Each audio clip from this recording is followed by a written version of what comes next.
Hello class, this is Mr. Biddle, and welcome to another digital input. Today we're going to be talking about Buddhism and really the story of Buddha.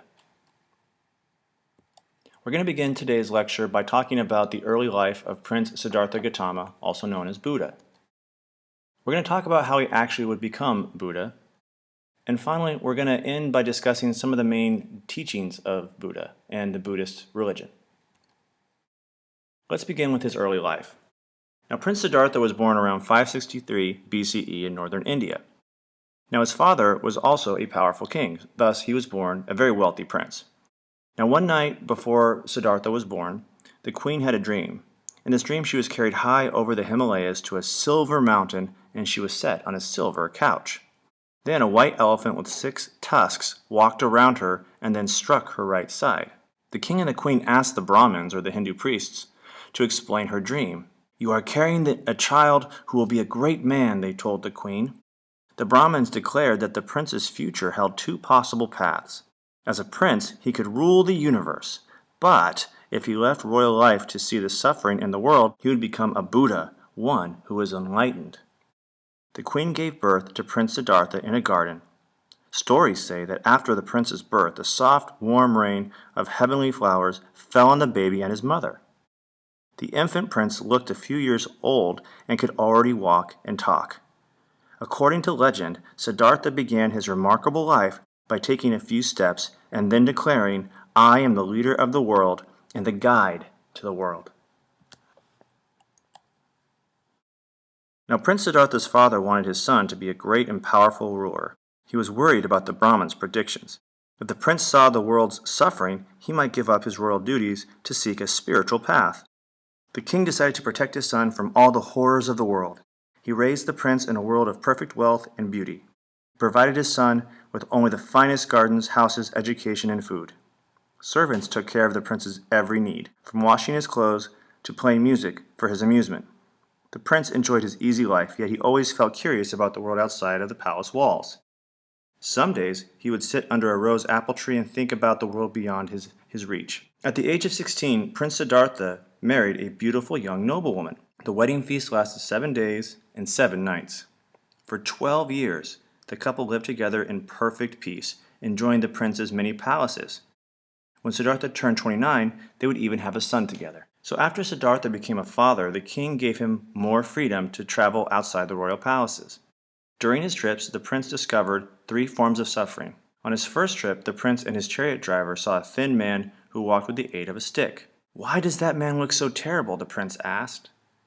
His driver replied that the man was old. He told the prince that everyone's body weakens as it ages. On the second trip, the prince and his driver saw a man crying out in pain on the ground. "What is the matter with that poor man?" the prince asked. The driver explained that the man was sick. On the third trip, the prince saw a group of people walking slowly down the road. The group carried a figure wrapped in white cloth. "Death came for that man," Siddhartha's driver said quietly. "One day it will come for you, too." The prince was deeply troubled by his discovery of aging, sickness, and death. Unable to sit at home with his thoughts, he set out a 4th and final time, and this time he met a man who glowed with inner peace and calm. This man was an ascetic. An ascetic, if you didn't know, is someone who gives up worldly pleasures, such as possessions, fine clothes, money, even shelter.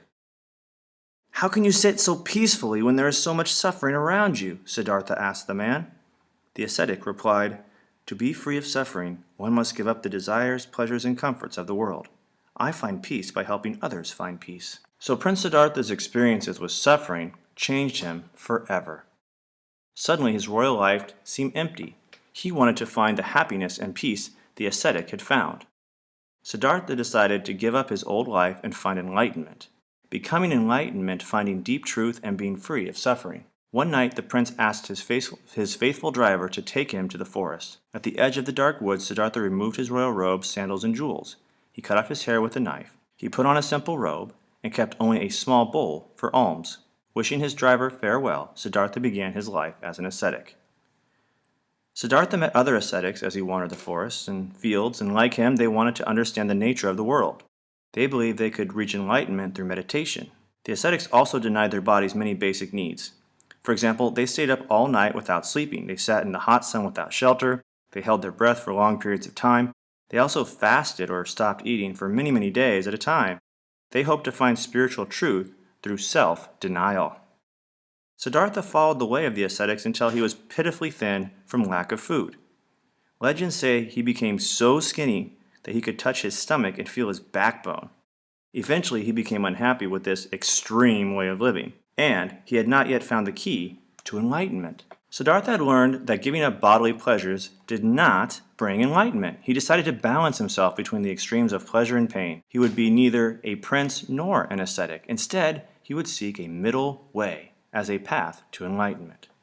The prince's new way of thinking caused the other ascetics to leave him, but he was content to be alone. He was not yet enlightened, but he was on the right path. A full moon rose on Siddhartha's 35th birthday.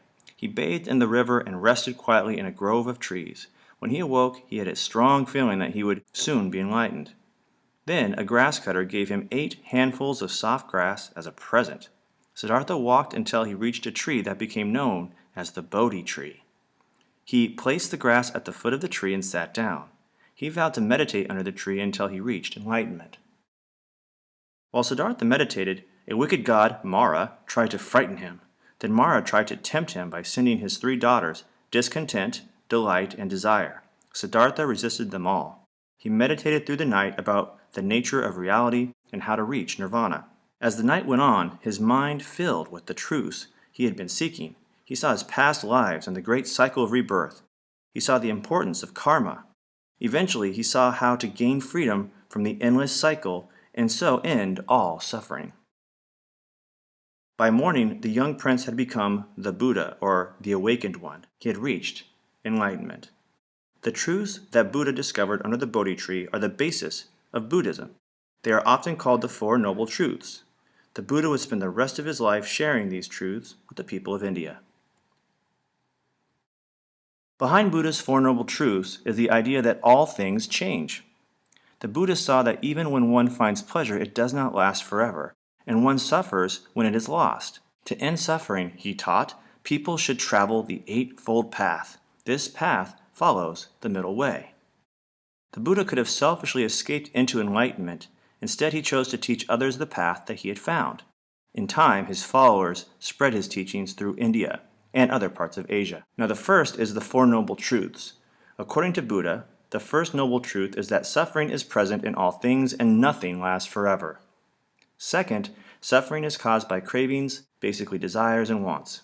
Third, the way to end suffering is to give up all cravings. And fourth and finally, the way to give up all cravings is to live a life according to the Eightfold Path. So what is the Eightfold Path? Well, in short, there are 8 things you need to understand. First, Buddha believed that you should have the right view. Develop a deep understanding of the Four Noble Truths. Second, you should have the right intentions. Live a life of selflessness, love, and nonviolence. Third, he talked about the right speech. Be careful and truthful in what you say. Do not lie or gossip. Fourth, have the right action. Do not kill, steal, or lie. Be honest.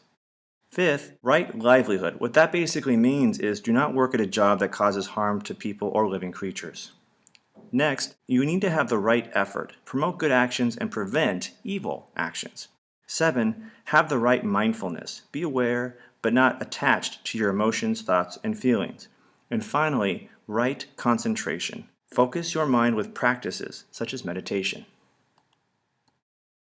So there you have it. We talked about the early life of Siddhartha Gautama, how he evolved and became the Buddha, and some of the important teachings of the Buddhist religion. Thanks for watching. This is Mr. Biddle, and until next time, see you in class.